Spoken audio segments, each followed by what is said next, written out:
Jadi kalau Anda dapat pinjaman, mau pinjaman pribadi, mau pinjaman bank, ya, apakah Anda harus mengeluarkan zakat? Zakat itu ada aturannya, ya. Salah satunya diantaranya yang pokok-pokok satu, al-milkut tam, yang ada kaitan dengan pertanyaan Anda. Al-milkut tam, kepemilikan yang utuh. Kalau Anda dapat pinjaman, itu teh bukan duit Anda. Itu duit orang lain yang satu saat harus Anda kembalikan.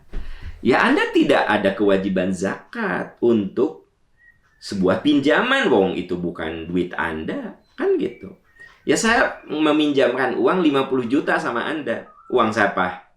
Ya, uang saya kan gitu, bukan uang Anda.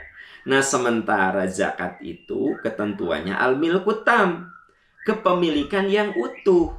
Jadi kalau kita punya harta tapi bukan utuh milik kita, maka kewajiban zakatnya gugur. Contoh yang lain, saya punya uang 100 juta, dipinjam sama Anda. Jadi nggak ada di tangan saya. Saya nggak bisa menggunakannya karena itu dipinjam oleh Anda. Nah, yang namanya simpanan kan ada zakatnya. Teman-teman sekalian, sahabat-sahabat, jangan lupa loh, Anda yang punya tabungan, yang punya deposito, Anda itu kena yang namanya zakat simpanan. Zaman dulu orang nyimpan itu dalam bentuk perhiasan. Bisa emas, ya, bisa berlian gitu. Itu aset investasi. Kalau sekarang bisa saja di mobil antik yang makin tua makin mahal, kan gitu. Atau bisa di tas. Ada tas yang makin lama makin mahal, ada yang di jam tangan, yang makin berumur makin mahal. Pokoknya yang sifatnya makin mahal, ya. Nah, itu simpanan namanya. Kalau simpanan itu ada zakatnya 2,5% per tahun. Anda punya deposito 1 miliar. Jangan salah.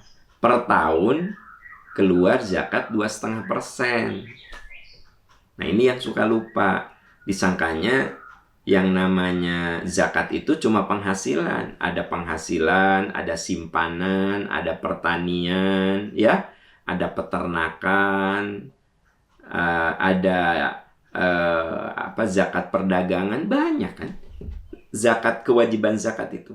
Jadi teman-teman yang nyimpen uang, Anda itu harus ingat, simpanan itu kalau sudah mencapai batas minimal, yaitu 85 gram, berarti sekitar 85 juta, per tahun itu kena zakat. Makanya yang namanya zakat itu ada nisab, batas minimal, yaitu 85 gram.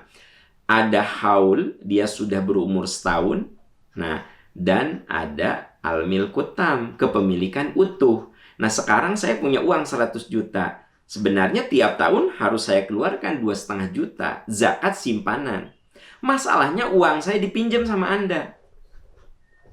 Ya, jadi uang saya itu dipinjam sama Anda. Maka selama uang itu ada di Anda, saya tidak kena kewajiban zakat. Karena saya tidak memilikinya secara utuh, sedang dipinjam oleh Anda. Nah, Pak Am, kalau uang kita didepositokan gimana?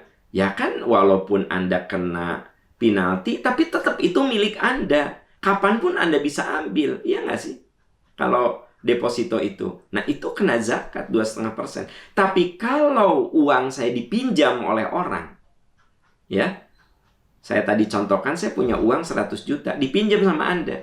Nah, selama dalam genggaman Anda, tidak ada di genggaman saya, padahal itu uang saya, maka gugur kewajiban zakat. Karena tidak al-milkut tam, tidak ada kepemilikan yang utuh. Nah, kembali ke pertanyaan Anda. Jadi kalau Anda mendapatkan uang pinjaman, mau dari mertua, mau dari orang tua, mau dari teman, mau dari kantor, mau dari bank, pokoknya kalau Anda mendapatkan uang pinjaman, itu teh bukan milik Anda.